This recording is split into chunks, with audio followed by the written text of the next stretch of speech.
Ingat sa mga stitch na bitch. Magsuot ng shades kahit gabi. Iwas sa tus. Keep safe. Keep rolling. Tanginin yung mga kalaban namin, bibitasin namin ngayon. Arwis Lab, di ka matatakbo! Boy, pinakakulit, killer. Gusto mong makinig, pas pumwesto ka sa pila. Magandang laban to, tiyak manonood. Sila Joe Frazier versus Taliban. Akala mo ata, magbabait tao sa hood ko. Gutom sa babae, dish mo tinuring na food ko.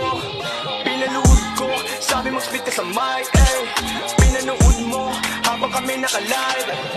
Gago ba? Gago ka? Naalala mo ba nung kami kinupal? We on your ass kahit umilag ka. Di ko pinagbiyang kulab kaya lumipat na. Di kami kaya naghanap ng sipadya. Talas mo rin no?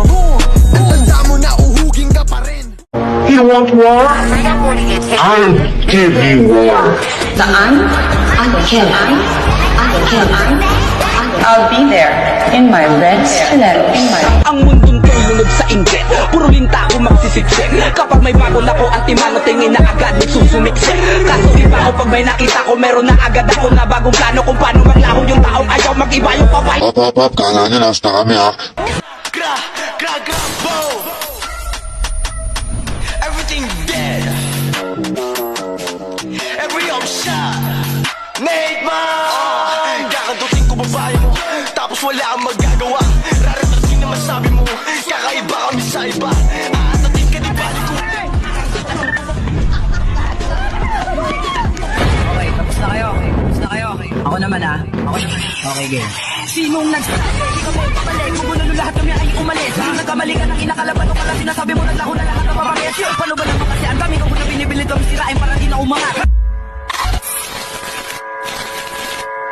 Balik tayo dun sa dati mala 90s na vibe. Yo, easy, motherfucking is alive. Pasintabi sa mga nakikinig mong kanta. Ballin' in the hood, tabi kami na. Ball and motherfucking ballin' in game.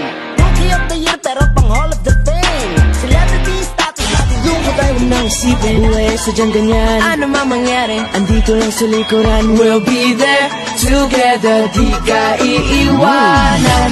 Pagsama